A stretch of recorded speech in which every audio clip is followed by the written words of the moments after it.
Pada part sebelumnya, Kela akhirnya menjadi Raja Iblis sesungguhnya. Namun masalahnya kini dia berada pada kerajaan sang musuh. Dan kebetulan pula ada seorang wanita yang menyadari aura iblis padanya. Lalu apa yang akan terjadi pada Kela? Apakah identitasnya akan terbongkar? Mari kita mulai ceritanya. Ternyata dugaan itu benar. Berdasarkan fakta bahwa salah satu matanya hilang, hal tersebut menandakan bahwa ia telah menyembunyikan jati dirinya selama ini. Sosok bernama Srills ternyata adalah seorang iblis yang menyusup ke dalam kelompok mereka. Baik Rin maupun Kela tak bisa mempercayai kenyataan bahwa mereka datang demi seseorang yang sebenarnya adalah iblis. Namun Srills membenarkan semuanya dan menyatakan bahwa kini ia tak lagi memiliki alasan untuk menutup-nutupi identitasnya. Bahkan, dialah yang sebenarnya menyebarkan informasi bahwa dirinya adalah iblis. Ketika kebenaran itu terungkap, muncul reaksi dari kelompok penyihir lainnya yang menganggap tak ada alasan untuk ragu lagi. Srills harus disingkirkan. Akan tetapi, Srills dengan tenang menegaskan bahwa dirinya adalah penyihir elit dari Talua, bukan seseorang yang bisa ditangani dengan mudah oleh sekelompok penyihir biasa dari Arsol. Ia pun mulai merapal sihir kegelapan. Rin memperingatkan Kela untuk menjauh karena situasinya sangat berbahaya. Dalam sekejap, ledakan besar pun terjadi, dan energi sihir yang sangat kuat menyelimuti seluruh ruangan, sampai-sampai pandangan menjadi buram dan tak ada yang terlihat. Salah satu penyihir yang menyaksikan hal tersebut mengaku tak percaya dengan kekuatan mana yang begitu luar biasa. Saat situasi mencekam itu berlangsung, Kela mulai bertanya-tanya apakah Srills telah melindungi mereka. Srills kemudian menyatakan bahwa ia sudah mengetahui bahwa Rin dan Kela adalah iblis juga. Mereka tidak bisa menyembunyikan hal itu darinya. Ia pun mengungkapkan identitas aslinya sebagai putri Raja Iblis, Khaldun, yang membuat keduanya terkejut. Karena waktu yang mereka miliki tidak cukup, Srills memutuskan untuk menunjukkan kebenaran melalui sihir pemindahan ingatan. Ia menyentuhkan jarinya ke dahi mereka, dan suara misterius terdengar, mengisyaratkan bahwa mereka akhirnya berhasil. Tiba-tiba, sosok Raja Iblis muncul di hadapan mereka. Dikatakan bahwa Srills adalah iblis yang mampu menyembunyikan tanduk dan kekuatan iblisnya. Dalam kenangan itu, tampak seorang gadis muda yang terkejut saat melihat Raja Iblis. Ia pun mendengar sang raja mengatakan bahwa darahnya mengalir dalam tubuhnya, dan itu menjadikannya sebagai anaknya. Gadis itu pun kaget, sebab sejak lahir, hidupnya hanyalah rangkaian dari berbagai eksperimen menyakitkan. Setiap harinya seperti neraka baginya. Ia menjalani siksaan tanpa akhir, dan hanya mampu bertahan, satu hari ke hari berikutnya. Semua anak-anak yang dilahirkan bersamanya telah mati, dan ia merasa bahwa dirinya pun akan bernasib sama. Kehidupan itu membuatnya hampir putus asa. Namun kini, setelah mengetahui bahwa dirinya adalah putri Raja Iblis, dan pria itu menatapnya dari kejauhan, ia merasa bangga.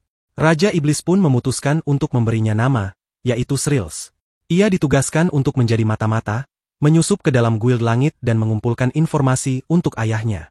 Gadis itu menerima perintah itu dengan hormat, dan menyatakan bahwa demi Raja Iblis, ia bersedia melakukan apa saja. Beberapa waktu berlalu. Di luar wilayah Arsol, tepat di tempat di mana Rin dan Kela dipindahkan, mereka menemukan seseorang yang terkapar di tanah, seorang anak kecil yang terluka akibat serangan iblis. Mereka pun memutuskan untuk membawa anak itu bersama mereka dan mengobati lukanya. Sejak hari itulah, Srills menjalankan perannya sebagai mata-mata untuk Raja Iblis. Ia menaiki tangga kekuasaan secara perlahan, menghadapi segala tantangan yang datang kepadanya. Sampai akhirnya, ia berhasil menjadi salah satu penyihir terkuat di pasukan elit Talkan. Setelah diterima secara penuh di dalam guild langit, dibutuhkan waktu hingga 15 tahun baginya untuk kembali bertemu dengan ayah kandungnya. Meski hatinya sangat ingin berlari dan memeluknya, tubuhnya tak mampu bergerak. Ia merasa sudah sangat dekat, dan satu-satunya yang bisa ia lakukan saat ini hanyalah menunggu waktu kematian sang ayah. Semua orang memiliki peran masing-masing, namun tugasnya adalah menggunakan sihir secara diam-diam untuk mengacaukan musuh dan mendukung ayahnya, agar bisa menghabisi Kilman. Setelah mereka disingkirkan, ia berharap bisa kembali ke istana bersama sang ayah dan memulai hidup baru di sisinya. Sayangnya, harapan itu tidak berjalan seperti yang diimpikannya. Kilman sendiri mengakui bahwa Khaldun telah melampaui semua perkiraan dan menyatakan bahwa Khaldun adalah lawan terkuat yang pernah ia hadapi seumur hidupnya. Namun Raja Iblis tidak mempedulikan pengakuan manusia biasa, dan balasannya menunjukkan kesombongan. Kilman yang merasa waktunya telah tiba, melancarkan serangan terakhirnya yang disebut Tombak Langit Marders, sebuah serangan pamungkas yang memuat seluruh kekuatannya. Di sisi lain, Khaldun bersiap dengan serangan baliknya, yakni Api Neraka Magna Lixer, menciptakan benturan kekuatan luar biasa yang menyebabkan ledakan besar. Di tengah kekacauan itu, Srills merasakan bahaya yang sangat besar. Saat ledakan puncak terjadi, dalam sekejap, ia mendengar suara ayahnya yang memanggil dan memberinya perintah terakhir sebagai putrinya. Ia harus melayani Raja Iblis berikutnya sebagaimana ia telah melayani dirinya. Dengan tatapan penuh kehangatan, sang ayah memintanya melindungi penerusnya hingga akhir. Tangis pun mengalir dari matanya. Pasca ledakan, ia terpaku menatap sebuah kepala, namun bukan karena melihat mayat Kilman seperti yang dikira sebelumnya, melainkan tubuh ayahnya sendiri yang telah terbujur kaku. Ia menyaksikan kematiannya dengan mata kepala sendiri dan tak punya pilihan selain kembali, terutama setelah pasukan bantuan tiba di lokasi. Di seluruh penjuru benua, masyarakat merayakan kematian Raja Iblis, perayaan pertama sejak ribuan tahun terakhir. Setelah kejadian itu, ia memutuskan untuk mundur dari garis depan dan kembali ke Arsol, tempat yang ia anggap sebagai tanah air kedua dan tempat misinya untuk sang ayah dimulai. Ia bertekad memulai segalanya dari awal demi membalas kematian sang ayah, dan rencana balas dendamnya adalah memusnahkan semuanya, dimulai dari Arsol. Saat itulah, Rin tak percaya dan mempertanyakan apakah ia benar-benar putri Raja Iblis. Sementara itu, Kela merasa bahwa ia akhirnya bisa bebas dari para saudaranya. Namun kini justru menyadari bahwa ia memiliki satu saudara lagi yang tak ia duga sebelumnya. Srills tidak berniat memaksa mereka untuk bergabung, tapi ia mengungkapkan satu hal penting. Arsol, sebagai negara sihir, merupakan ancaman nyata bagi Raja Iblis. Semakin lama mereka membiarkannya, semakin besar kemungkinan kehancuran harapan terakhir Raja Iblis, yakni Kela sendiri, dan hal itu bisa terjadi lebih cepat dari yang mereka bayangkan. Kela pun menyadari kebenaran ucapannya, karena bahkan di dalam permainan sekalipun, para penyihir memiliki peran vital dalam pertempuran, dan membiarkan mereka bertindak bebas hanya akan membahayakan putra Raja Iblis. Para penyihir pun berdatangan setelah mendengar ledakan dahsyat tersebut. Mereka tidak ingin ada pihak lain yang mengambil pujian atas apa yang terjadi dan segera mulai mengerahkan kekuatan sihir mereka semaksimal mungkin. Mereka menyindir keberadaan para iblis dengan nada mengejek. Di tengah tekanan itu, Kela mulai membatalkan wujud penyamarannya, membuat Rin terkejut. Ia menjelaskan bahwa tindakannya hanya untuk membela diri. Sementara itu, ekspresi Srills berubah drastis ketika ia menyadari sesuatu yang mengejutkan. Sambil merasakan kekuatan sihir yang membubung, ia berkata bahwa hal itu mustahil terjadi karena ia bisa merasakan aura ayahnya terpancar dari sosok itu. Kela lalu menjelaskan bahwa pada malam itu, ia dan saudara perempuannya telah melancarkan pertarungan tiada akhir. Dari sudut pandang Rin, situasinya benar-benar tampak seperti pembantaian. Bagi Srills, kota Arol adalah rumah keduanya, sehingga ia sangat memahami setiap sudut dan lorongnya. Dengan cepat, ia menghancurkan semua fasilitas penting milik pemerintah, termasuk Akademi Sihir. Kela sendiri memanfaatkan kekuatan sihir Menheel untuk menundukkan para pemegang kekuasaan yang saat itu tengah mabuk oleh kemeriahan festival. Bersama, mereka membinasakan tanpa belas kasihan. Berkat kerjasama mereka, hanya dengan kekuatan berdua, mereka berhasil menjatuhkan seluruh bangsa sihir Arsol. Sosok kakek tua yang pernah muncul di pertempuran sebelumnya pun menyaksikan kehancuran itu sambil berkata bahwa tak mungkin. Atau setidaknya orang yang ia kira sebagai musuh, ternyata benar-benar orang itu. Ketika bangunan utama diledakkan, kobaran api menyebar luas, bahkan langit pun seakan terbakar.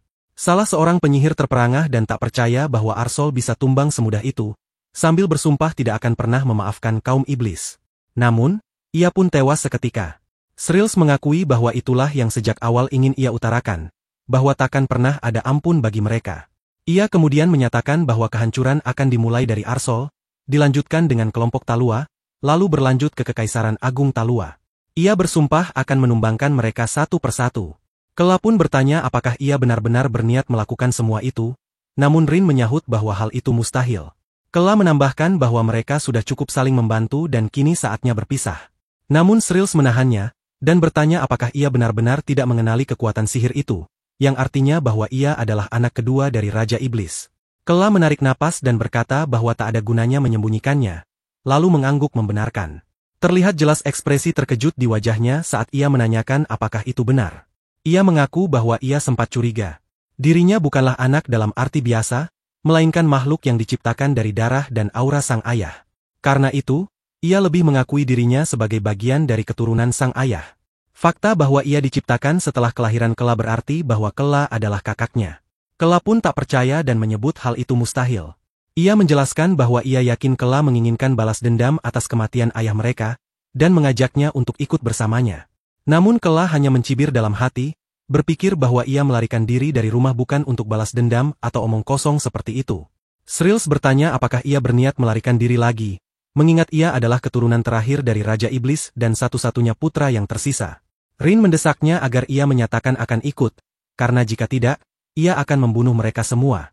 Akhirnya Kela pun berkata bahwa ia akan membalaskan dendam ayahnya, karena kini ia tidak punya pilihan lain. Srills pun memintanya untuk mengikutinya karena sudah waktunya membakar mereka semua. Kela setuju, sambil mengatakan bahwa ia juga butuh kekuatan sihir Arsol, dan Srills yang tahu segalanya tentang mereka akan sangat berguna. Ia memutuskan untuk berpura-pura menuntut balas demi memperoleh waktu, dan akan memperlakukan Srills layaknya musuh. Dari kejauhan, seorang penyihir yang diam-diam mengawasi mereka pun menyadari gerak-gerik mereka dan bergegas untuk menyampaikan laporan. Cerita berlanjut ke kerajaan Talua, di mana mereka menerima pesan mendesak yang datang dari seseorang di Arsol. Raja segera meminta penjelasan isi surat itu, dan seorang pria menyampaikan bahwa Srills, salah satu anggota pasukan Talua, ternyata adalah seorang iblis. Para penyihir di Arsol telah mencoba untuk melenyapkannya, namun gagal. Lebih buruk lagi, pria itu melaporkan bahwa Kela muncul dan membumi hanguskan seluruh wilayah Arsol bersama Srills. Mendengar itu, sang raja menghentak meja dengan marah. Ia mempertanyakan keseriusan berita tersebut dan bertanya apakah itu berarti putra Raja Iblis sendiri berada di Arsol. Pria itu membenarkan kemungkinan kuat bahwa Kela memang memiliki keterkaitan erat dengan Srills. Raja pun terkejut bahwa Srills, yang selama ini dipercaya, ternyata adalah iblis, dan kini situasi menjadi semakin memalukan setelah Arsol dihancurkan oleh Kela. Ia merasa kehormatan mereka tercoreng, dan menyatakan bahwa Srills dan Kela harus diburu serta dibunuh sebelum berita ini menyebar. Ia bahkan mengancam akan mencopot siapapun dari jabatannya bila tidak membawa kepala mereka. Pria tersebut bersumpah atas namanya, yang ternyata bernama Haden, bahwa ia akan menghabisi mereka. Saat ia meninggalkan ruangan, ia menoleh dan menunjukkan bahwa kepala Khaldun kini berada dalam sebuah kotak. Ia menggerutu tidak percaya bahwa garis keturunan Khaldun terus membayanginya hingga akhir, dan bersumpah akan memusnahkan siapapun yang masih membawa darah keturunan itu. Teriakan Haden terdengar memanggil pasukan Kilian, dan seorang pria lain menjawab bahwa Jenderal Kilian telah menerima perintah dan akan segera kembali. Haden menyebut Kilian sebagai ksatria terhebat mereka, bahkan lebih unggul dari Jenderal Kilman. Ia yakin bahwa untuk membunuh Kela, hanya Kilian yang memiliki kemampuan yang cukup.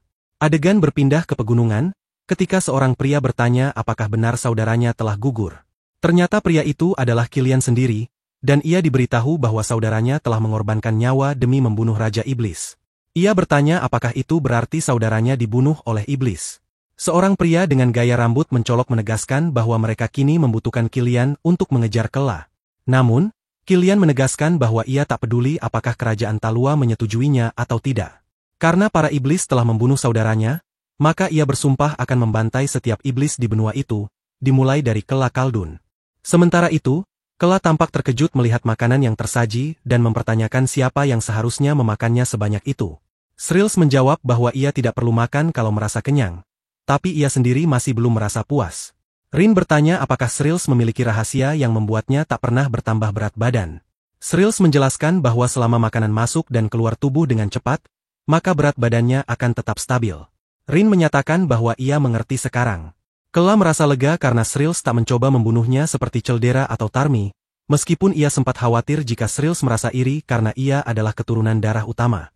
Ia bertanya apakah Srills membencinya karena ia adalah anak kandung dari ayah mereka. Dengan nada tenang namun tegas, Srills mengakui bahwa tentu saja ia menyimpan perasaan yang kuat sampai ingin membunuhnya. Namun, karena Kela membawa darah yang sama dengan ayah mereka, yang sangat ia cintai dan hormati, ia tak sanggup membencinya. Justru sebaliknya, karena darah itu mengalir dalam diri Kela, ia merasa perlu untuk melindunginya dengan segala cara. Kela merasa terkejut bahwa berbeda dengan saudara-saudaranya yang lain, Srills justru ingin melindunginya. Lalu, Srills meletakkan tangannya di atas tangan Kela dan menyampaikan perasaannya secara langsung. Sejak saat itu, ia memutuskan untuk mempertaruhkan nyawanya demi melindungi hidup Kela. Wajah Kela pun memerah sedikit, lalu ia menyampaikan rasa terima kasihnya. Sementara itu, Rin tampak bingung dan bertanya-tanya dalam hati mengapa wajah Kela bisa memerah seperti itu. Ia kemudian menyarankan agar Kela makan makanan yang telah ia siapkan, karena energi mananya telah terkuras cukup banyak. Namun Kela menjawab bahwa dirinya tidak merasa lapar. Meski begitu, Rin bersikeras bahwa ia akan menjaga kesehatan Kela sampai titik darah penghabisan. Kela pun menyadari kesungguhannya dan memintanya untuk sedikit tenang. Topik pembicaraan kemudian berganti oleh Srills yang memberitahu bahwa saat ini situasi mereka sudah diketahui oleh negara-negara lain. Karena itulah, Banyak pemburu iblis kemungkinan besar akan berkumpul di lokasi ini. Menyadari tempat itu sudah tidak aman lagi, mereka harus segera mencari tempat beristirahat yang baru. Namun, Kela justru menganggap bahwa tempat mereka sekarang cukup ideal untuk bermalam. Saat Rin bertanya apakah yang ia maksud adalah tempat itu juga, Kela membenarkannya. Menurutnya, dengan sedikit usaha, lokasi tersebut bisa diubah menjadi sebuah benteng tersembunyi yang sulit ditembus. Beberapa saat kemudian, Kela menjelaskan bahwa langkah awal yang mereka lakukan adalah mengubah bentuk geografis area tersebut agar tampak seperti sekarang. Saat waktu istirahat tiba, ia mulai mengevaluasi pelajaran dari pertempuran barusan. Setelah menghabiskan banyak mana, ia memutuskan untuk segera beristirahat. Ia merenung, bahkan Raja Iblis pun selalu beristirahat setelah pertempuran, dan roh-roh yang mengeluarkan mana lebih banyak darinya justru memerlukan waktu lebih lama untuk pulih. Untungnya, mereka semua bisa pulih dengan aman karena perlindungan dari benteng rahasia itu. Di tempat lain, terdengar suara trompet menggema dari langit, disertai penampilan penuh hormat dari seluruh pihak kepada pasukan Talkan, khususnya kelompok kedua yang dipimpin oleh Kilian. Kaisar menyambut mereka secara langsung, mengaku merasakan getaran hanya dengan melihat kedatangan mereka, dan menyambut kembali tim terkuatnya yang dikenal dengan sebutan Serigala Putih. Salah satu anggota pasukan memuji Kilian, mengatakan bahwa kekuatannya kini meningkat berkali-kali lipat dalam waktu singkat, dan jika Kilman masih hidup untuk menyaksikannya, pasti ia akan merasa bangga. Kilian tidak memberikan respons terhadap pujian itu. Salah satu anggota tim kemudian berseru karena suara temannya terlalu keras, mengatakan bahwa dia tetap sama seperti biasanya, dan itulah saat Audria diperkenalkan. Sementara itu, seorang pria bernama Kalka menanyakan pada Kilian apakah mereka benar-benar harus memenuhi panggilan raja, karena ia meragukan amarah sang raja akan reda meski Kela dibunuh sekalipun. Dalam suasana itu, Kilian menyampaikan permintaan maaf dan mengatakan bahwa ia memiliki sesuatu yang perlu ditunjukkan kepada Kirli, salah satu anggota tim mereka. Ketika mereka tiba di ruang tahta utama, Kilian mengarahkan pandangannya pada kepala Kaldun yang terpenggal, menyatakan bahwa orang itulah yang membunuh saudaranya. Reaksi beragam pun mulai tampak di wajah para anggota pasukan. Kirli kemudian ditanya apakah mantra pelacaknya bisa bekerja hanya dengan menggunakan kepala itu. Ia menjawab bahwa hal tersebut memungkinkan, karena bekas darah yang ada bisa menjadi petunjuk untuk melacak anggota keluarga dari garis keturunan yang sama. Setelah itu, ia mulai merapal mantra pada kepala Kaldun, sementara Kilian berkata pada kepala tersebut untuk terus menatap, agar dapat menyaksikan apa yang akan mereka lakukan terhadap keluarganya. Di tempat berbeda, Srills pun muncul kembali. Setelah beristirahat sejenak, Srills menyatakan bahwa mereka harus segera melanjutkan misi karena pasukan kedua akan segera dipanggil. Rin mempertanyakan seberapa penting hal itu, dan Srills menjelaskan bahwa sejujurnya, pihak Talua memang sejak awal tidak terlalu berharap pada keberhasilan tim pertama dalam membunuh Raja Iblis. Mereka sebenarnya hanya dijadikan bahan uji coba, sedangkan kekuatan sejati dari Talua sepenuhnya difokuskan pada pembentukan pasukan kedua. Saat mereka membicarakan kelompok White Wolf, Kela mulai merenung. Srills kemudian menjelaskan bahwa tim White Wolf dipimpin oleh adik Kilman yang bernama Kilian, dan mereka adalah kelompok elit yang berisi para jenius dalam seni bertarung. Kela pun bertanya-tanya apakah ini berarti pembunuh ayah mereka sebenarnya lebih kuat dari Kilman, dan Srills mengakui dengan enggan bahwa anggota White Wolf memang jauh lebih kuat, sampai-sampai dirinya tak sanggup memperkirakan batas kekuatan mereka. Kela pun menyadari bahwa kondisi ini bisa jadi sangat berbahaya. Rin kemudian bertanya bagaimana mereka bisa mengalahkan lawan yang sekuat itu, dan Srills menjawab bahwa karena seluruh pasukan White Wolf masih dalam masa pelatihan khusus, maka dibutuhkan waktu untuk mengumpulkan mereka kembali. Karena itu, mereka harus menargetkan Talua secepat mungkin. Namun, Kela memperingatkan bahwa Talua jauh lebih besar dari Arsol, dan keberuntungan saja tidak akan cukup untuk meraih kemenangan dalam peperangan ini. Setelah berpikir panjang, Kela menyarankan agar Srills mempertimbangkan kemungkinan bahwa misi pengejaran mereka sebenarnya bisa berarti pasukan White Wolf telah siap dan berkumpul. Tidak masuk akal bila hanya 3 orang menyerang Talua tanpa bantuan. Karena itu mereka harus mulai membangun pasukan mereka sendiri dan mendirikan markas utama. Rin terkejut mendengar hal ini, sementara Kela menjelaskan bahwa mereka membutuhkan pasukan tak terkalahkan yang bisa menghadapi White Wolf, serta benteng yang takkan roboh walau diserbu ribuan prajurit. Ia menyebutkan bahwa mereka akan membangun penjara bawah tanah terkuat yang pernah ada. Semangat mulai terlihat dari ekspresi Srills, namun Rin masih tampak heran. Kela menegaskan bahwa mereka tak boleh bertarung dalam peperangan yang tidak bisa mereka menangkan, karena jika melakukannya, mereka hanya akan berakhir seperti ayah mereka. Maka dari itu, setelah mereka selesai membangun Dungeon terkuat, barulah mereka akan mendeklarasikan perang terhadap Talua. Rin mengakui bahwa rencana itu luar biasa, dan Srills menyetujui sepenuhnya karena menurutnya Kela memang tidak mengecewakan sebagai putra ayah mereka. Kela pun merasa senang karena gagasan tersebut baru saja terlintas di pikirannya. Srills mengatakan bahwa dirinya siap untuk segera bergerak membentuk pasukan dan mengungkap bahwa ia mengenal beberapa orang yang layak untuk direkrut. Mendengar hal itu, Rin ikut bersemangat dan mereka berdua mulai bersorak penuh keyakinan demi perang mereka. Kela menyadari bahwa mereka benar-benar menyukai idenya, dan inilah caranya untuk menciptakan ruang bagi impiannya sendiri, dunia yang tidak bisa disentuh oleh siapapun. Ia membayangkan peta ideal yang selama ini tak bisa ia wujudkan di dunia nyata, dan akan menciptakan dunia sempurna di sini. Saat itu juga, ia memutuskan bahwa waktunya telah tiba untuk memperkuat diri. Ia pun bertanya pada Srills mengenai orang-orang yang ia katakan bisa dipercaya, dan Srills menyatakan bahwa ia mengenal beberapa nama yang tepat. Ia mengatakan bahwa mereka membutuhkan seseorang yang memiliki pengetahuan luas tentang geografi dan kondisi medan. Setelah merenung sejenak, ia mengaku mengenal orang yang sangat tepat untuk tugas tersebut dan menegaskan bahwa mereka harus segera berangkat. Dalam perjalanan menuju tujuan mereka, Kela mulai mempelajari sihir khas Arsol. Meski pada dasarnya ia bukan tipe yang mampu menguasai sihir dalam waktu singkat, kekuatan darah bangsawan dari Raja Iblis yang mengalir dalam dirinya membuat proses belajar itu berjalan sangat cepat. Ia bahkan tidak percaya bahwa dirinya benar-benar bisa menggunakan sihir dengan kedua tangannya, dan mulai merasakan bahwa ia semakin dekat dengan pencapaian tujuan besarnya. 4 hari setelah itu, saat mereka tengah menyusuri jalan, Srills menyampaikan bahwa mereka hampir sampai. Rin merasa ragu dan bertanya-tanya apakah benar ada iblis yang bisa hidup di tempat sekeras dan sekering itu. Srills menjelaskan bahwa dulunya memang tidak seperti ini, hingga suatu saat serangan mendadak mengubah segalanya. Saat serangan itu terjadi, Rin terkejut, dan Srills segera memperingatkan mereka untuk tidak bergerak apapun yang terjadi. Seorang pria tiba-tiba menerobos masuk sambil berteriak dan bertanya apakah Srills adalah target mereka. Lalu tanpa basa-basi menusukkan tombaknya ke bahu Srills, menyatakan niatnya untuk membunuhnya. Srills tampak tidak terkejut, seolah ia sudah menduga hal ini akan terjadi. Ia menyadari bahwa para iblis itu mungkin belum pernah mendengar tentang dirinya. Rin yang melihat itu bertanya mengapa Srills membiarkan dirinya diserang dan mendesaknya untuk mengatakan yang sebenarnya. Namun Kela langsung meminta Rin diam dan membiarkan mereka menyelesaikannya sendiri. Para penyerang mulai mempertanyakan mengapa Srills tidak melawan. Apakah ia memang menganggap mereka tidak layak untuk dihadapi sebagai lawan? Dalam suasana tegang itu, Srills akhirnya meminta maaf dan berlutut, menyatakan bahwa ia akan menerima kemarahan mereka sampai amarah itu mereda. Ia kemudian melakukan sebuah gerakan khusus yang langsung dikenali oleh pria tersebut sebagai simbol khas mereka, sesuatu yang hanya diketahui oleh kaum mereka sendiri. Srills mengakui dirinya sebagai iblis seperti mereka, dan dengan tulus meminta maaf atas situasi ini. Pengakuan tersebut mengejutkan mereka, apalagi mengingat bahwa Srills sebelumnya terlihat bersama pasukan Talua. Namun Kela menegaskan bahwa hal itu benar adanya, dan bahwa ia adalah putra terakhir Raja Iblis. Ia memberikan jaminan bahwa Srills berkata jujur. Pria itu pun terkejut, namun dari aura yang terpancar dari tubuh Kela, ia mulai menyadari bahwa pemuda di depannya benar-benar adalah putra Khaldun, dan menyimpulkan bahwa ia pasti adalah sang pewaris kedua. Para iblis tersebut akhirnya membungkuk hormat kepada Kela dan memperkenalkan diri sebagai kaum iblis dari bawah tanah, menyampaikan penghormatan mereka secara resmi. Rin pun terlihat sedikit lega melihat hal itu, sementara Kela memandang mereka dengan tatapan penuh pertimbangan.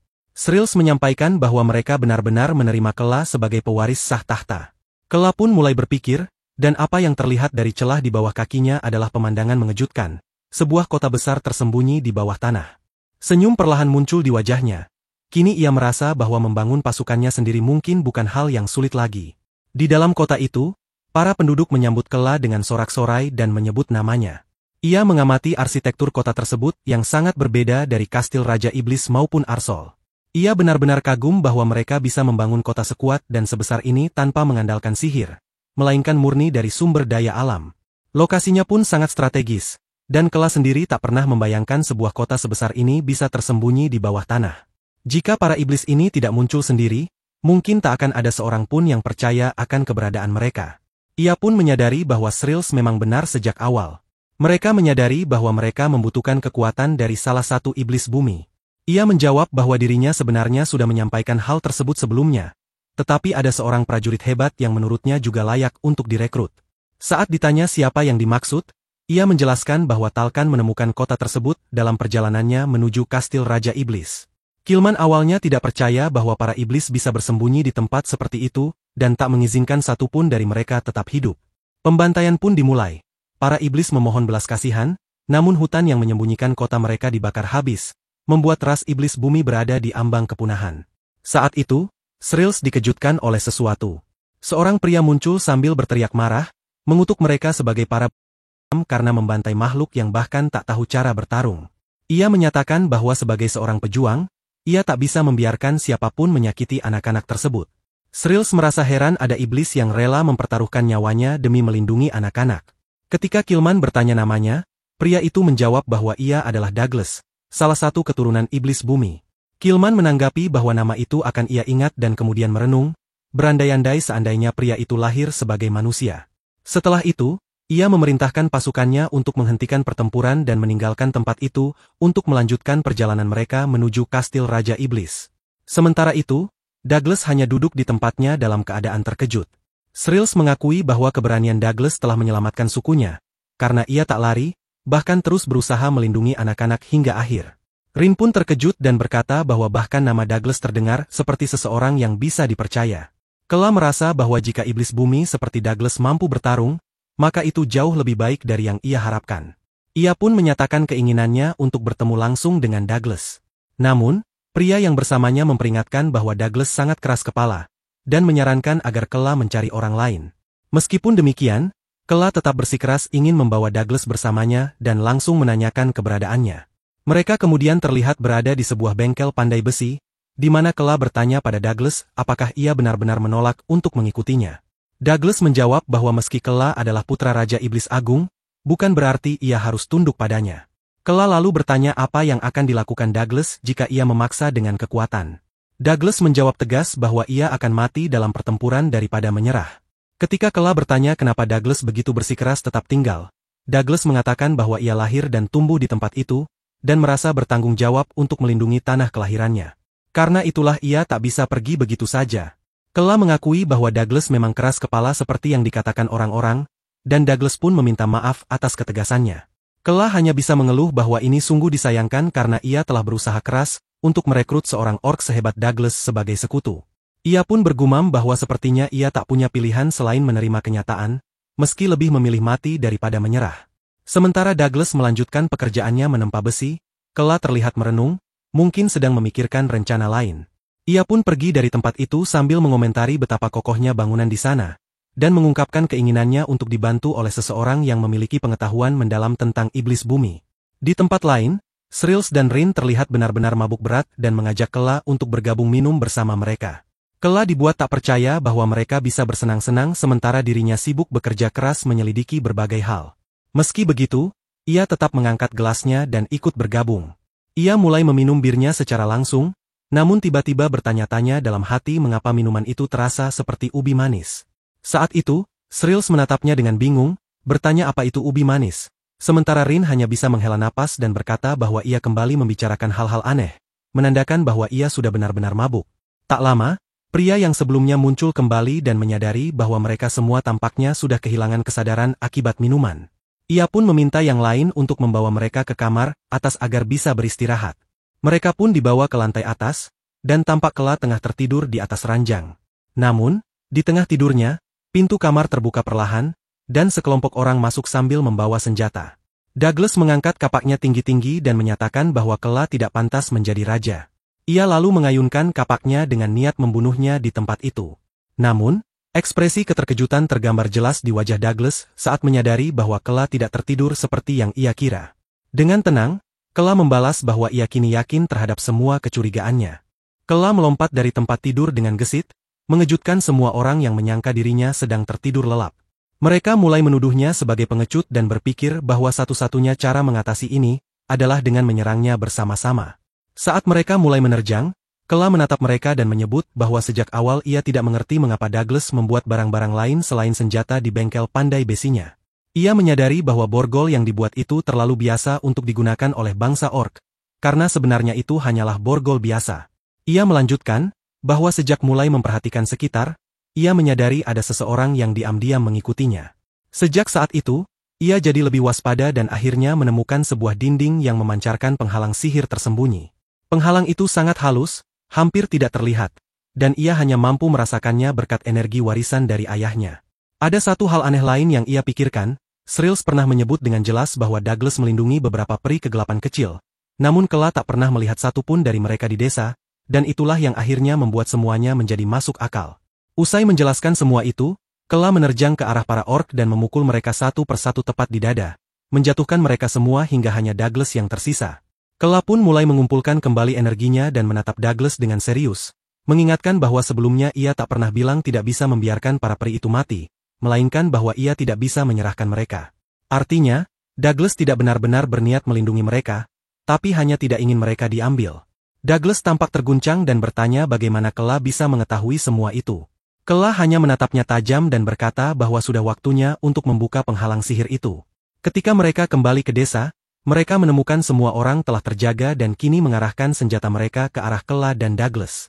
Mereka bertanya dengan kaget bagaimana hal ini bisa terjadi. Kela menjawab bahwa seperti yang sudah ia duga, semuanya memang terlibat, jika tidak, hal semacam ini tak akan pernah terjadi. Para penduduk lalu bertanya apakah Douglas benar-benar telah gagal. Dengan menunduk, Douglas hanya bisa meminta maaf. Kela pun meminta semuanya berhenti bergerak, memperingatkan bahwa jika ada yang berani melangkah satu langkah saja, maka Douglas akan mati. Mereka semua terkejut karena tak menyangka Kela, yang mereka anggap pengecut, bisa bertindak sejauh ini. Mereka masih belum menyadari bahwa Kela memiliki mana warisan dari ayahnya. Akhirnya mereka berjalan ke arah dinding tersembunyi, dan Kela meminta agar penghalangnya dibuka. Douglas mengeluarkan suatu benda dari saku dan meletakkannya pada dinding tersebut. Seketika, penghalang sihir pun menghilang. Di balik penghalang itu, tampak para peri kegelapan kecil, bahkan beberapa yang sudah dewasa, semua memandang dengan wajah penuh ketakutan karena perlakuan kejam yang mereka alami. Kela pun terdiam, terkejut oleh pemandangan di hadapannya. Situasi ternyata jauh lebih buruk dari apa yang mereka bayangkan. Shrills dan Rin langsung berlari ke arah Kela, bertanya apakah dia baik-baik saja. Shrills mengungkapkan rasa tidak percayanya terhadap keberanian para pengecut itu yang berani memasang jebakan untuk mereka. Namun, baik Shrills maupun Rin juga sama-sama terkejut oleh kenyataan yang terungkap. Kela kemudian menoleh pada Shrills dan memintanya untuk mengambil salah satu anak peri kecil, dan menggunakan sihir pemindahan ingatan agar mereka bisa melihat apa yang telah dialami oleh anak-anak itu. Shrills menjelaskan bahwa ingatan yang diperoleh tidak akan sejelas jika berasal dari dirinya sendiri, tetapi metode itu masih memungkinkan dilakukan.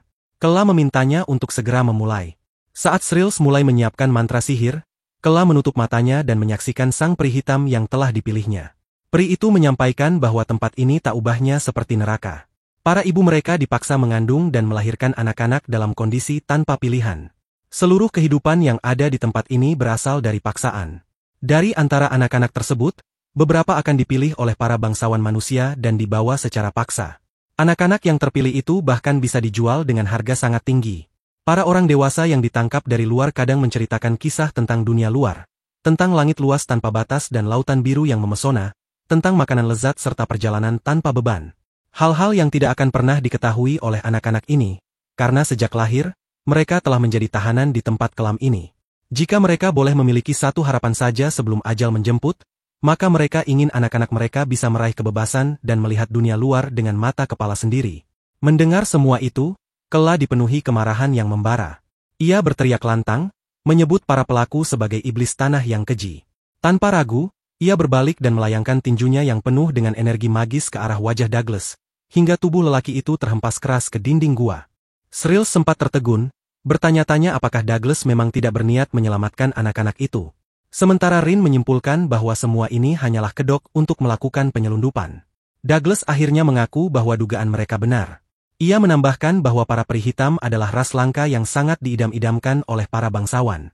Mereka adalah makhluk yang dekat dengan alam, dan jika tinggal di tempat yang direkomendasikan oleh alam, mereka akan hidup damai. Sifat itu menjadikan mereka kandidat sempurna untuk dibesarkan seperti ternak. Shrills dan Rin merasa sangat muak dan marah. Mereka menantang bagaimana bisa satu ras memperbudak ras lain. Douglas menjawab bahwa dengan wafatnya Raja Iblis, ras seperti mereka tidak punya pilihan jika ingin bertahan hidup di dunia manusia. Kela, yang masih diliputi amarah, kembali mengepalkan tangannya, kali ini dipenuhi oleh mana yang bergejolak. Ia mengatakan bahwa selama ini ia sudah cukup menderita karena penindasan ayahnya. Namun penderitaan anak-anak ini jauh lebih menyakitkan. Ia tak akan tinggal diam saat kejahatan semacam ini berlangsung di hadapannya. Ia kemudian memerintahkan Shrills dan Rin untuk melanjutkan misi yang ditinggalkan. Shrills setuju dan menyatakan bahwa mereka telah mengkhianati sesama rasnya. Rin pun menegaskan bahwa ia tak akan memberi ampun. Kela pun menyatakan dengan tegas bahwa mereka akan membersihkan tempat ini dari para iblis tanah. Douglas pun panik dan berteriak memanggil semua orang untuk membantunya dalam pertempuran, karena mereka hanya bertiga. Tak lama kemudian, para musuh mulai berdatangan dari mulut gua, dan salah satu serangan menghantam tempat mereka berada. Sisa pasukan mulai melancarkan serangan. Shrills merasa geram dan bertanya-tanya bagaimana mereka bisa berani memberontak terhadap keturunan Raja Iblis Agung.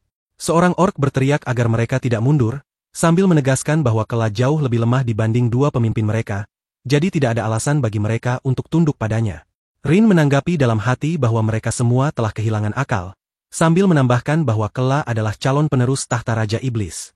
Ketika Douglas maju dengan serangan membabi buta, Kela berseru bahwa ini bukan sekadar permainan, melainkan pertarungan nyata demi hidup dan mati. Ia menegaskan bahwa jika dirinya memiliki kekuatan untuk mengubah keadaan, maka dia tak akan tinggal diam lagi seperti yang selama ini ia lakukan.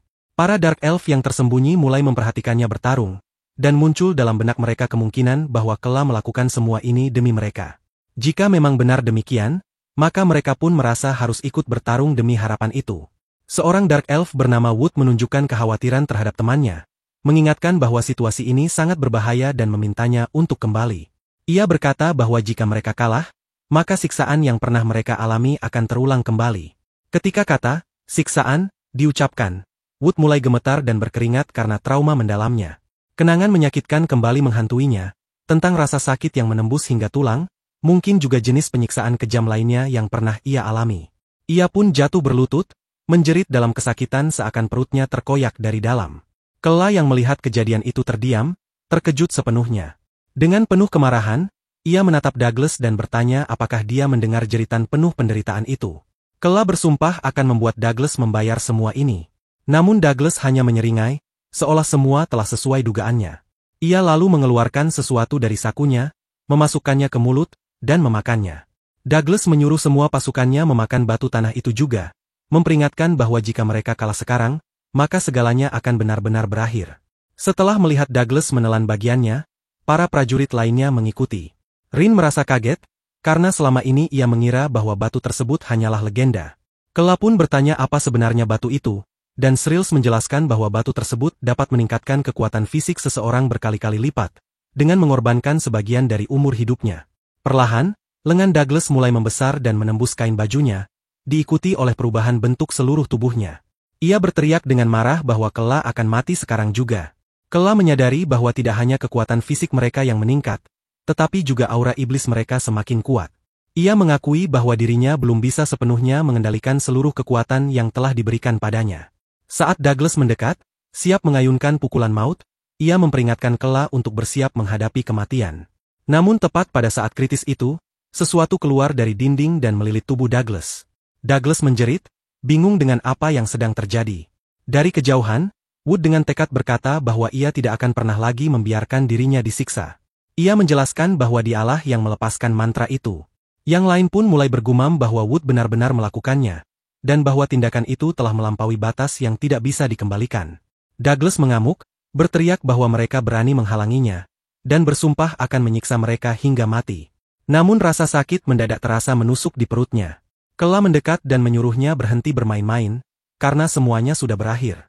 Saat Douglas menunduk, ia melihat tangan Kela telah menembus tubuhnya. Dengan dingin, Kela bertanya apakah namanya Wood, lalu berbisik bahwa ia mulai menyukai pemuda itu. Douglas yang diliputi amarah membalas bahwa seandainya ia yang membesarkan Kela, mungkin semuanya akan berbeda. Setelah semua orang meninggalkannya, bagaimana mungkin mereka berani mengkhianatinya? Sosok itu dengan dingin mengatakan bahwa tidak perlu memikirkan soal penyiksaan, karena dia akan langsung menghabisinya saat itu juga. Dalam sekejap, Douglas berhasil melepaskan diri dari lilitan akar, membuat Kela terkejut karena tubuh Douglas kini terlihat jauh lebih besar daripada sebelumnya. Douglas kemudian mengayunkan tinjunya, meluncurkan serangan kuat yang menghantam Kela hingga terpental keras dan menghantam dinding. Kela mulai mempertanyakan kekuatan dari batu-batu itu, tak menyangka bisa sekuat ini. Sementara itu, Douglas sudah bergerak cepat menuju Wood, mencekiknya dan mengangkatnya tinggi-tinggi di udara, mengancam akan merobek kepalanya saat itu juga. Wajah Wood mulai membiru, dan Kela merasa bingung. Apakah Douglas sudah kehilangan akal sehatnya? Ia tampak jauh lebih fokus membunuh Wood ketimbang melawan Kela. Suara jeritan Wood mulai terdengar dan Kela sadar jika ini berlanjut, maka Wood takkan selamat. Ia pun menyadari bahwa ia harus meluncurkan serangan jarak jauh. Tatapannya berubah, dan dalam hatinya ia memohon, apapun itu, tolong berikan dia sesuatu, apa saja yang bisa ia pakai. Tiba-tiba pandangannya menjadi gelap, dan saat ia sadar, ia sudah berada di suatu tempat yang asing, bertanya-tanya apa yang sedang terjadi. Sebuah suara tawa terdengar, menyapanya dengan sebutan, bodoh. Lalu memberitahu bahwa tempat ini adalah alam kesadarannya sendiri. Kela bertanya siapa sosok itu, dan makhluk tersebut menjawab bahwa jika ia benar-benar ingin menyelamatkan pria itu, maka waktu memang terasa lambat di tempat ini, tetapi ia harus segera bertindak. Kela pun mengakui bahwa ucapan itu benar, dan segera bertanya apakah ada cara untuk menyelamatkan Wood. Makhluk itu menjelaskan bahwa ia belum siap sepenuhnya untuk mengakses seluruh kekuatan yang diwariskan oleh Khaldun. Namun seiring tubuh dan pikirannya semakin sinkron, kekuatan tersebut akan terbuka perlahan. Kela mengatakan bahwa ia sudah lelah dengan semua penjelasan, dan hanya ingin tahu kekuatan apa yang bisa langsung ia gunakan. Makhluk itu menjawab bahwa ada satu, dan kemudian memanggilnya dengan nama aslinya dari dunia sebelumnya, ketika Kela masih manusia. Ia mengatakan bahwa mereka akan bertemu lagi segera. Kela heran, bagaimana mungkin sosok itu mengetahui namanya. Namun sebelum bisa memproses lebih jauh, ia sudah kembali ke dunia nyata. Dalam genggamannya kini terdapat busur yang langsung ia kenali sebagai busur api neraka. Ia menarik busur itu ke belakang dan berkata dalam hati bahwa jika ini kekuatannya, maka itu sudah cukup. Ia meminta Wood untuk menjaga tubuhnya, lalu bersiap meluncurkan serangan. Douglas terkejut, dan Wood pun menyadari bahwa ia harus bertahan hidup. Ia mulai menggigit tangan Douglas, dan akar-akar dari tanah mulai menjalar naik, membelit tubuh Douglas. Kela berteriak dengan lantang bahwa inilah akhir dari segala kejahatan Douglas, lalu melepaskan tali busurnya. Anak panah meluncur deras dan menembus udara, menghantam Douglas secara langsung.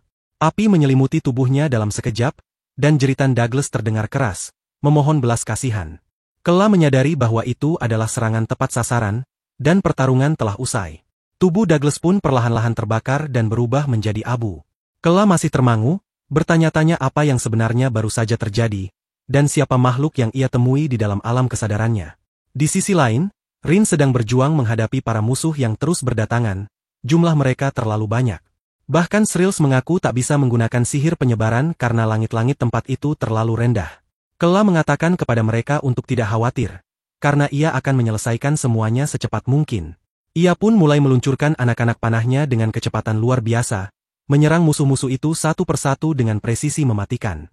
Salah satu orc terlihat, dan Srills menyimpulkan bahwa kekuatan sihirnya telah meningkat secara signifikan. Kini, dengan kemampuannya melancarkan serangan jarak jauh, hal itu dianggap luar biasa, dan tampak jelas dari senyuman puas di wajahnya. Tak lama kemudian, asap tebal mengepul dari sebuah celah di tanah, tempat para orc dibakar hidup-hidup. Rin menyatakan bahwa semua sudah tertangani, sementara Srills mengakui bahwa orc tanah ini jauh lebih kuat dari yang pernah ia perkirakan. Ia tak menyangka bahwa mereka sampai mengorbankan usia mereka untuk bertarung. Kela pun menanggapi bahwa mereka perlu menyelidiki hal ini lebih dalam, lalu menutup matanya sejenak dan tampak tenang. Ia kemudian menyampaikan kepada seluruh kaum jin bahwa mereka kini telah benar-benar bebas. Mereka tak lagi harus tunduk di bawah kekuasaan manusia seperti itu, dan sudah saatnya mereka menikmati kebebasan serta menjalani hidup atas kehendak sendiri. Para jin terdiam dan saling memandang dengan penuh kebingungan, mencoba meyakinkan diri bahwa mereka memang telah dibebaskan. Kela mengonfirmasi bahwa mereka bisa segera meninggalkan tempat ini. Suara penuh harapan terdengar saat mereka bertanya apakah mereka benar-benar boleh membawa anak-anak mereka pergi dari neraka ini. Dengan air mata haru, mereka semua berlutut, menunduk dalam-dalam dan mengucapkan terima kasih dari lubuk hati mereka yang paling dalam. Srills, yang masih meresapi suasana, berkata bahwa kemungkinan besar mereka tidak akan bisa merekrut para iblis tanah. Ia masih belum bisa percaya bahwa dirinya sempat tertipu. Rin hanya bisa menanggapi bahwa meski kejadian ini menyedihkan, tak ada lagi yang bisa mereka lakukan sekarang. Kela menyatakan keyakinannya bahwa Wood tidak lahir di tempat ini, melainkan ditangkap dan dipaksa tinggal. Wood pun membenarkan pernyataan tersebut. Kela lalu menambahkan bahwa kemungkinan besar Wood juga tidak memiliki keluarga untuk kembali. Mendengar itu, tatapan sedih terpancar dari mata Wood, lalu ia menundukkan kepalanya dan membenarkan. Kela pun menyarankan agar Wood ikut dengannya, karena mereka membutuhkan seorang iblis yang memahami medan. Namun Wood dengan rendah hati menyatakan bahwa dirinya bukan iblis tanah dan tidak memiliki keahlian dalam menavigasi lingkungan semacam itu, sehingga tidak yakin bisa membantu.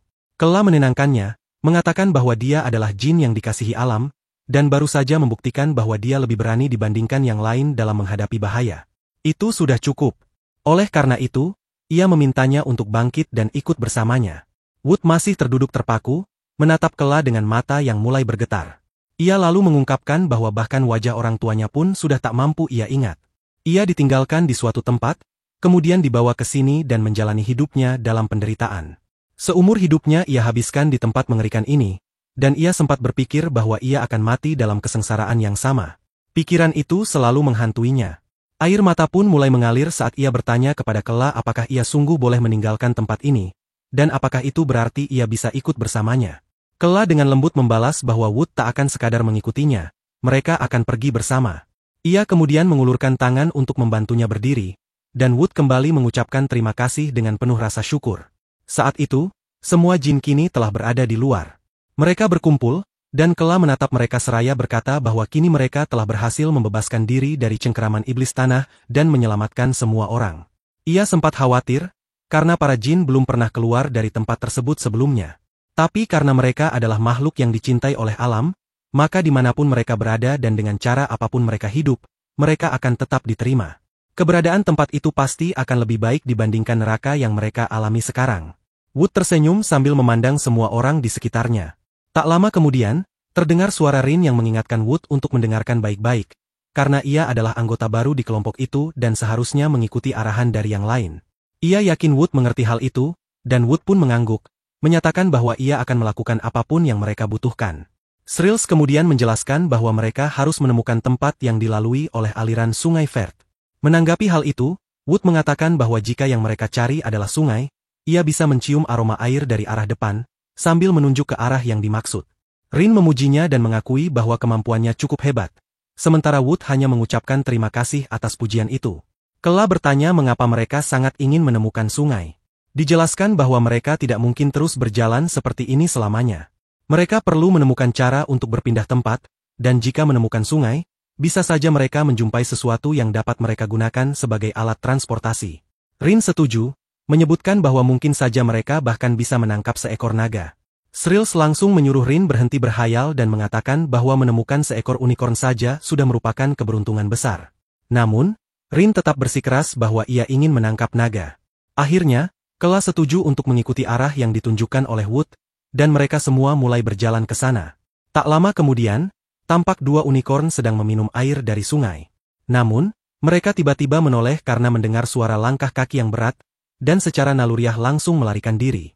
Suara dentuman keras pun terdengar ketika sebuah cakar besar menghantam tanah, meninggalkan bekas yang jelas. Tanpa keraguan, itu adalah jejak seekor naga. Rin masih berteriak penuh semangat karena keinginannya untuk memiliki naga semakin membara, meski Shrills mengingatkan bahwa naga tidak benar-benar ada. Sementara itu, di desa para iblis bumi, terlihat seseorang yang masih hidup di bawah reruntuhan. Ia berteriak meminta tolong sambil mengulurkan tangan, memohon bantuan. Kirli yang melihatnya langsung menyadari bahwa ia adalah satu-satunya yang selamat. Dengan mata terpejam, Kirli mulai mengingat kembali kejadian sebelumnya. Terdengar suara dan yang sedang berbicara di tengah banyaknya mayat para iblis yang berserakan di tanah. Ia bertanya-tanya mengapa mantra pelacak yang diwariskan turun-temurun tidak berfungsi.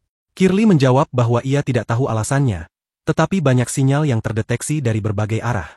Kela menambahkan bahwa tidak masuk akal jika ada begitu banyak keturunan Kaldun.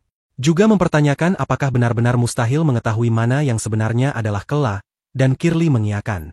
Audria kemudian bertanya apa yang sebaiknya mereka lakukan, karena mereka tidak bisa menghabiskan waktu untuk mengejar semua keturunan itu satu persatu. Kilian menegaskan bahwa mereka tidak memiliki pilihan lain dan harus memburu para iblis yang telah menyebar ke seluruh benua. Ia bertanya kepada Kirli apakah ia sanggup memulai pencarian terhadap Kela lebih dulu. Kirli menjawab bahwa ia bisa berpindah sejauh tertentu jika bekerja sendiri, dan itu akan lebih cepat. Dan memuji hal itu, mengatakan bahwa sementara itu, mereka akan melanjutkan pembersihan wilayah dari para iblis. Kirli menyetujui dan duduk dalam posisi meditasi. Dari matanya terpancar cahaya biru berbentuk lingkaran yang berdenyut, dan ketika ia membuka matanya kembali, tubuhnya langsung menghilang. Dan, yang menyaksikan, menyatakan bahwa Kirli benar-benar menghilang dalam sekejap, dan Kilian berkata bahwa kini waktunya untuk memulai pengejaran para iblis. Kembali ke masa sekarang, Kirli mengatakan bahwa ia bisa merasakan energi lemah yang tampaknya berasal dari salah satu keturunan Kaldun, dan ia mulai bertanya-tanya apakah Kela sempat melewati tempat ini. Secara kebetulan, orc itu menjawab bahwa memang benar demikian, lalu memberitahunya bahwa orang bajingan itu telah membantai seluruh klan mereka tanpa ampun. Saat dia bertanya kemana arah pelariannya, orc itu mengaku tidak tahu. Ia bahkan memohon apakah dia bisa diselamatkan, namun wanita itu langsung menembakkan sinar dari ujung jarinya yang menembus tengkoraknya, mengakhiri hidupnya seketika. Dia lalu berkata bahwa orc itu tidak berguna jika tidak tahu apa-apa, dan kini satu-satunya pilihan yang tersisa hanyalah mengikuti jejak energi samar itu, meski ia bertanya-tanya apakah itu akan menuntunnya ke arah Kela. Keesokan harinya, terdengar suara teriakan gembira dari Rin yang mengabarkan bahwa mereka akhirnya tiba di tepi sungai. Kela menyebutkan bahwa Wood berhasil membawa mereka ke sana hanya dengan mengandalkan indera penciumannya, sesuatu yang diharapkan dari seorang elf. Wood menerima pujian itu dengan syukur, namun Rin mengingatkannya untuk tidak menjadi sombong hanya karena berhasil melakukan satu hal itu, menyebutnya masih seorang pemula. Wood pun meminta maaf atas sikapnya. Kela kemudian mengeluhkan rasa lapar, sebab mereka sudah 2 hari tidak makan dengan layak. Rin segera menyatakan bahwa kemampuan berburu adalah keahliannya, dan ia akan mencarikan makanan sekarang. Tapi sebelum sempat pergi, sejumlah besar ikan tiba-tiba melompat dari air, mengejutkan semuanya, dan ternyata itu adalah hasil kemampuan Wood yang memanipulasi aliran air menggunakan kekuatan alam. Shrills tampak terkejut karena tidak menyangka Wood memiliki kemampuan seperti itu. Rin mulai merasa dirinya kehilangan peran di antara mereka, lalu berkata ia akan menyalakan api, namun Shrills mendahuluinya dan menyatakan bahwa itu tidak perlu dilakukan lagi. Kela menimpali bahwa memiliki sihir memang membuat segalanya jadi lebih mudah. Rin mulai merasa tidak berguna, lalu menjauh dan duduk di bawah sebuah pohon sambil merenung apakah dirinya masih dibutuhkan. Sementara itu, asap mulai mengepul di latar belakang, pertanda api telah menyala. Kela menyebutkan bahwa makanannya sangat lezat, dan Shrill sependapat, bahkan mengucapkan terima kasih kepada Crowwood atas kerja kerasnya. Kemudian Kela bertanya kepada Rin apakah ia tidak ingin makan juga, namun Rin menjawab bahwa dirinya baik-baik saja. Shrills menyatakan akan memakan bagian milik Rin, tapi tetap memintanya untuk terus makan. Saat itu, Kela melihat wajah Rin yang tampak gelisah dan penuh kekhawatiran, dan ia berkata bahwa makan ikan saja tidak cukup. Ia pun bertanya-tanya apakah di sekitar sana ada buah-buahan. Rin langsung mengatakan bahwa ia akan mencarinya sekarang. Ketika Wood menawarkan diri untuk pergi mencarinya sebagai gantinya, Kela menjawab bahwa sebaiknya Rin yang melakukannya, lalu bertanya apakah dia bersedia. Rin membuka jubahnya, lalu tertawa dan tersenyum sambil menyatakan dengan percaya diri bahwa dia akan mengambil alih tugas itu dan memastikan membawa pulang buah ternak yang bisa ia temukan. Shrills menyebutkan bahwa Rin memang sangat polos, lalu menambahkan bahwa Kela benar-benar perhatian, dan bertanya-tanya apakah ia bersikap demikian karena tahu Rin sedang sedih. Kela hanya menjawab bahwa dia memang sedang menginginkan buah-buahan, lalu dengan cepat mengalihkan topik dan bertanya apakah mereka mungkin bisa menemukan unicorn. Wood berkata bahwa saat kecil ia pernah mencium aroma unicorn dan merasakan bau yang serupa di tempat ini. Ia pun berharap bisa menemukan naga seperti yang dibicarakan Rin, meski Shrills dengan tegas menyanggah bahwa tidak ada naga di wilayah itu. Di sisi lain, Rin terus menggumamkan kata, buah, berulang kali sambil melanjutkan pencariannya. Ketika akhirnya melihatnya, ia melompat dengan semangat dan berseru bahwa ia harus membawa buah-buahan yang lezat untuk membahagiakan tuannya, karena baginya itu adalah hal yang tidak bisa diabaikan. Saat mencoba menunjukkan bahwa ia tak kalah dari anggota baru, ia mulai mengumpulkan buah-buahan dan menemukan satu yang benar-benar matang. Namun, tiba-tiba tanah di bawah kakinya mulai bergetar. Ia belum menyadari bahwa itu bukanlah tanah sungguhan, hingga ia menunduk dan terkejut menemukan sebuah mata raksasa yang menatap langsung ke arahnya. Saat itulah ia sadar bahwa dirinya sedang berdiri tepat di atas seekor naga, dan tanpa bisa menahan diri, ia menjerit ketakutan, meskipun ini sebenarnya adalah hal yang ia inginkan sebelumnya. Sementara itu, di sekitar api unggun, Kela bertanya kepada Wood apakah ia benar-benar merasakan energi bumi. Wood menjawab bahwa ia tidak tahu bagaimana menggambarkannya, tetapi ia bisa merasakan energi alam di area tertentu. Kela pun mulai bertanya-tanya apakah itu seperti melihat peta di dalam sebuah permainan. Shrills menimpali bahwa kemampuan seperti itu sangat berguna untuk menemukan ruang bawah tanah. Meski begitu, Wood mengatakan bahwa jarak yang bisa ia deteksi masih cukup terbatas, jadi ia ragu akan seberapa besar manfaatnya. Kela kemudian bertanya apakah kemampuan tersebut bisa ditingkatkan melalui pelatihan. Wood menjelaskan bahwa satu-satunya cara yang pernah ia dengar untuk memperluas jangkauannya adalah dengan mengonsumsi batu penglihatan milik naga yang telah hidup lebih dari 1000 tahun. Dengan cara itu, kemampuan mendeteksinya bisa meningkat ratusan kali lipat. Kela pun terpukau dan merasa itu luar biasa, tapi Shrills mengingatkan bahwa menemukan naga tidaklah mudah, dan sekalipun mereka menemukannya, mengalahkan naga bukanlah hal yang bisa mereka lakukan. Kela bertanya apakah naga memang sekuat itu. Shrills menjelaskan bahwa mereka termasuk predator puncak di alam dan sangat membenci iblis. Bahkan di antara manusia, hanya segelintir yang mampu menjinakkan naga, dan mereka adalah orang-orang dengan kekuatan mental luar biasa. Kela merasa aneh karena justru manusia yang lemah secara fisik yang bisa menjinakkan naga. Shrills menjawab bahwa hal itu terjadi karena mereka tidak berusaha memahami sifat sejati naga. Kela mengaku bahwa batu penglihatan terdengar sangat menggoda dan ia berharap ada cara untuk mendapatkannya. Namun, Shrills menekankan bahwa tidak ada cara pasti untuk menemukan naga, jadi sebaiknya ia tidak memikirkan itu terlalu dalam. Kela mengangguk dan berkata mungkin Shrills benar, tapi ia tetap berharap suatu saat mereka bisa menemukan satu, demi Wood. Tiba-tiba, terdengar suara langkah berat diiringi teriakan Rin yang memohon agar nyawanya diselamatkan. Seekor naga mengejarnya, dan ia menangis ketakutan. Semua orang terpana menyaksikan pemandangan itu, dan Wood berseru bahwa naga itu sangat besar. Kela, dengan nada panik, menyuruh mereka berhenti terkagum-kagum dan segera melarikan diri. Ia mengingatkan bahwa Shrills mengatakan tidak akan ada naga di sekitar situ, lalu bertanya mengapa naga itu bisa sebesar itu. Shrills, yang juga terkejut, mengatakan bahwa ia sendiri belum pernah melihat naga sebesar itu seumur hidupnya. Rin masih terus menjerit, hingga Kela menyuruhnya diam karena suaranya justru menarik perhatian naga lebih jauh. Di kejauhan, Kirli mengamati situasi sambil bertanya-tanya apakah suara yang ia dengar benar-benar berasal dari apa yang ia pikirkan. Tak lama kemudian, kelompok itu terlihat bersembunyi, mengamati naga yang terus mencari mereka. Setelah beberapa saat, naga itu akhirnya menyerah dan pergi menjauh. Shrills menarik napas lega dan mengatakan bahwa akhirnya makhluk itu pergi juga.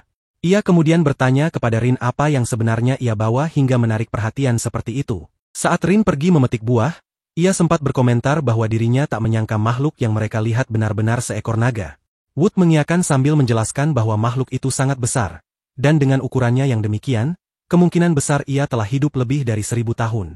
Hal ini membuat Kela bertanya-tanya apakah artinya seperti yang ia pikirkan, dan Kirli menegaskan bahwa jika memang naga itu telah hidup selama ribuan tahun, maka ia pasti memiliki batu penglihatan. Kela pun mengakui bahwa itulah yang sedang terlintas dalam pikirannya, dan ia menganggap ini bisa menjadi peluang besar. Namun suasana berubah saat semua mata memandang ke arah seseorang yang tampak asing di antara mereka. Salah satu dari mereka bertanya siapa wanita itu. Shrills tiba-tiba mengenalinya dan mengungkap bahwa ini mustahil, karena dia adalah salah satu dari kaum serigala putih. Rin pun heran mengapa ada anggota dari kelompok Talkan berada di sana, sementara Kela bertanya-tanya apakah itu berarti mereka telah ditemukan. Ketegangan meningkat, dan semua mulai bersiap untuk bertarung. Shrills memperingatkan bahwa wanita tersebut terkenal sebagai penyihir kejam yang tidak memiliki belas kasihan. Kela pun mengeluh karena awalnya ia hanya ingin menjalani kehidupan damai setelah melarikan diri dari kastil Raja Iblis. Namun kini nasib buruk kembali menghampirinya dan ia harus menghadapi penyihir berdarah dingin. Namun wanita itu mengejutkan mereka dengan mengatakan bahwa tidak perlu ada pertempuran. Hal ini membuat Kela bingung, sementara wanita itu mengatakan kepada Shrills bahwa mereka semua tahu betul bahwa bertarung di tempat seperti ini tidak akan ada gunanya. Shrills yang awalnya terkejut pun akhirnya menyadari bahwa ucapan wanita itu benar adanya, sebab Kirli mampu membunuh mereka hanya dengan satu mantra saja. Kela kemudian memastikan apakah hal itu memang benar, dan Shrills menjawab dengan enggan bahwa ia tidak ingin mengakuinya, tapi wanita itu memang tidak main-main dan kekuatannya jauh di atas mereka semua. Rin mulai panik dan bertanya apa yang harus mereka lakukan. Kirli dengan tenang mengatakan bahwa mereka tak perlu melakukan apapun, selama mereka mengikutinya tanpa menimbulkan masalah, maka nyawa mereka akan tetap aman untuk sementara waktu. Kela bertanya kemana mereka akan dibawa, dan wanita itu membuka matanya, mengatakan bahwa ia akan membawa mereka ke hadapan pemimpinnya, langsung ke tempat di mana Kilian berada. Shrills, seolah telah menebak hal itu, bertanya apakah Kilian sudah mulai bergerak. Kirli menjelaskan bahwa pemimpinnya tengah mencari Kela Kaldun dan mereka harus ikut dengannya. Kela yang mendengarnya menyimpulkan bahwa jika itu benar, maka ia pasti akan mati jika pergi. Namun wanita itu menjawab dengan dingin bahwa bagaimanapun juga, mengikutinya hanya akan memberinya waktu hidup sedikit lebih lama. Kela merasa kecewa, karena ia selalu memimpikan hidup seperti dalam permainan, dan tidak ingin mati dengan cara konyol seperti ini. Jika ia mengikuti wanita itu, maka kematian sudah pasti menantinya. Ia lebih memilih mati dalam pertarungan daripada menyerah begitu saja. Maka, ia segera melepaskan anak panah ke arah wanita itu, namun sang wanita dengan mudah menciptakan penghalang untuk menepisnya. Shrills langsung berteriak memerintahkan semua orang untuk menyerang. Mereka pun melancarkan berbagai serangan terhadap Kirli, Bahkan Wood turut serta dengan mengerahkan sihir akar yang muncul dari bawah tanah untuk membelit tubuh wanita itu. Rin merasa bahwa selama ini ia selalu menjadi beban bagi Kela, dan tidak ingin mati tanpa berbuat apa-apa. Ia menyerang penghalang tersebut dengan tekad bahwa kali ini ia akan melindungi Kela. Shrills merasa bahwa dirinya tidak mampu melakukan serangan jarak dekat, sehingga ia menoleh ke Kirli dan bertanya apakah itu satu-satunya pilihan yang mereka miliki. Kirli pun mulai menyiapkan sebuah mantra. Rasa gelisah menyelimuti Rin ketika Kirli menghantam tanah dengan serangan es yang luar biasa kuat, menciptakan gelombang kekuatan yang membuat Rin terlempar ke belakang hingga jatuh ke tanah. Kirli mengungkapkan bahwa yang ia butuhkan hanyalah membawa kembali tubuh Kela, lalu mulai mengaktifkan mantranya yang disebut badai salju, melepaskan ratusan proyektil es ke arah seluruh anggota tim. Shrills dengan cepat menciptakan penghalang pelindung dan memerintahkan semua orang untuk tetap di dekatnya. Rin segera berlari menuju perlindungan penghalang tersebut, dan badai sihir es pun menghantam sisi luar pelindung dengan keras. Saat Kela melihat ke arah Rin, ia melihat air mata mengalir dari wajahnya. Rin mulai menangis dan menyampaikan penyesalan, merasa tidak pernah berguna sejak awal. Shrills menegaskan bahwa bukan saatnya untuk meratapi diri sendiri, karena pelindung itu tidak akan bertahan lama. Kela bertanya dengan cemas apakah Shrills punya cara untuk mengalahkan sihir tersebut. Namun dengan nada sedih, Shrills mengakui bahwa perbedaan kekuatan antara lingkaran sihir miliknya dan milik Kirli terlalu jauh. Kirli melayang di udara, terus melancarkan badai es tanpa henti. Pelindung sihir Shrills mulai menunjukkan retakan besar, membuat Kela sadar bahwa jika ini terus berlangsung, mereka semua akan binasa. Ia menutup matanya, mencoba berpikir sejenak, hingga tiba-tiba ia menyadari sesuatu. Masih ada satu entitas yang tersegel di dalam kesadarannya. Jika ia bisa menjalin kontak dengannya sekali lagi, mungkin harapan masih ada. Dengan keyakinan, ia mulai berteriak sekuat tenaga, memanggil entitas itu dari dalam dirinya. Shrills yang melihat itu bertanya dengan cemas apa yang sedang Kela lakukan, memperingatkan bahwa kekuatan yang dilepaskannya justru bisa mempercepat kehancuran pelindung. Namun Kela terus berteriak, memohon agar entitas itu muncul. Sementara itu, dari kejauhan, seekor naga yang menyaksikan pertempuran mulai menoleh ke arah mereka. Di matanya, terlihat ekspresi yang tak biasa. Kirli, yang merasakan sesuatu, menyadari bahwa energi milik Khaldun mulai terpancar dari arah Kela. Ia juga mengerti sekarang mengapa tidak bisa mendeteksi keberadaannya sebelumnya. Meski begitu, menurutnya ini adalah akhir segalanya. Kela terus bergumul dengan pikirannya, bertanya-tanya mengapa ia tidak bisa mengakses kesadarannya. Ia dulu mengira bahwa entitas itu akan muncul setiap kali dirinya berada di ambang kematian. Keringat mulai membasahi wajahnya karena tekanan yang begitu besar. Shrills pun berseru bahwa kondisinya semakin buruk karena pelindung sudah hampir runtuh. Tak lama kemudian, penghalang benar-benar hancur di bawah serangan tanpa henti dari Kirli. Saat Kela menatap semua tombak es yang meluncur ke arah mereka, ia menyadari betapa genting situasinya. Namun, secara mengejutkan, naga itu muncul dan menghalangi semua serangan dengan tubuhnya sendiri. Kela dan yang lainnya terkejut karena naga itu justru melindungi mereka. Kirli pun bertanya-tanya dalam hati mengapa makhluk sebesar itu melakukan hal seperti ini. Tapi naga itu terus memeluk mereka dengan sayapnya, menciptakan perlindungan alami dari serangan. Lalu, naga itu menundukkan wajahnya mendekati Kela, membuat semua orang terperangah. Kela dan sang naga pun saling menatap, dan yang mencengangkan adalah mata mereka terlihat sangat mirip. Dalam sekejap, kilasan ingatan mulai muncul, kilasan masa lalu dari sang naga, termasuk sosok ibunya yang pernah menunggangi punggungnya. Hal ini menandakan bahwa naga itu pernah mengenal ibunda Kela dan menyimpan banyak kenangan bersamanya. Di akhir kilasan, naga itu menyampaikan satu pesan kepada Kela, untuk segera melarikan diri. Dan hal itu benar-benar mengejutkan Kela. Kela menatapnya dengan penuh rasa ingin tahu dan bertanya-tanya, apakah sang naga benar-benar telah mengatakan sesuatu. Tiba-tiba, naga itu mulai memuntahkan sesuatu dan meludahkannya ke arah Kela. Dengan heran, Kela mencoba memahami maksudnya dan bertanya-tanya kenapa benda itu diberikan padanya. Namun naga itu, dengan suara lemah dan terburu-buru, hanya menyampaikan bahwa ia tak punya cukup waktu untuk menjelaskan, dan mendesaknya agar segera menyembunyikan kekuatannya dan melarikan diri dari tempat itu. Kebingungan masih menyelimuti Kela, yang mencoba mencerna situasi yang tak masuk akal ini. Tapi suara tegas naga itu menegaskan bahwa waktu mereka terbatas dan semuanya harus dilakukan dengan cepat. Naga itu lalu berputar dengan kecepatan tinggi dan menghembuskan semburan api raksasa ke arahnya. Kirli, yang terkejut, berhasil menahan serangan tersebut dan mulai mempertanyakan dalam hatinya apakah benar seekor naga sedang membantu iblis. Baginya, ini adalah hal yang sangat tidak biasa. Kela menyadari bahwa tidak ada waktu untuk memikirkan alasan di balik semua ini, dan dengan cepat memberitahu yang lainnya untuk segera melarikan diri. Saat mereka berlari menjauh, Kirli masih sempat menyadari kekuatan besar yang dimiliki naga itu dan bertanya-tanya mengapa ia baru muncul sekarang, karena hal ini justru memunculkan lebih banyak pertanyaan di benaknya. Sementara itu, naga tersebut bertekad untuk memberikan waktu sebanyak mungkin kepada mereka. Ia meningkatkan intensitas serangan apinya hingga menghasilkan ledakan yang lebih besar dari sebelumnya. Kirli pun mengira bahwa itu adalah kekuatan maksimal sang naga, dan berniat membalas dengan kekuatan serupa. Perlahan, ia membuka matanya dan menyatakan bahwa kali ini ia akan mengerahkan lebih banyak usaha. Sebuah lingkaran sihir raksasa terbentuk di langit di atasnya, dan dari dalamnya muncul meteor es yang mulai meluncur dengan cepat menuju naga. Namun naga itu tidak bergeming, tetap melaju dan menyerang Kirli dengan seluruh kekuatannya. Saat melihat meteor mendekat, ia teringat pada pelukan hangat ayah Kela di wajahnya, mengingat betapa tulusnya kasih sayang yang diberikan padanya. Dengan sepenuh hati, ia siap menerima segala akibat dari keputusannya sebagai bentuk balas budi atas kebaikan itu. Ketika ledakan besar terjadi, Kela menoleh ke belakang, heran karena suara pertempuran tiba-tiba menghilang. Yang terlihat hanyalah sisa meteor raksasa yang dasarnya berlumuran darah. Kirli perlahan melangkah mendekati tubuh naga yang kini terluka parah dan berdarah. Ia merasa semuanya semakin aneh, karena tak masuk akal bagi seekor naga untuk membantu iblis. Ia pun ingin menyelami ingatan naga itu sebelum ajal menjemput. Namun naga mulai menggeram, dan dari sisi kepalanya, api muncul berkobar.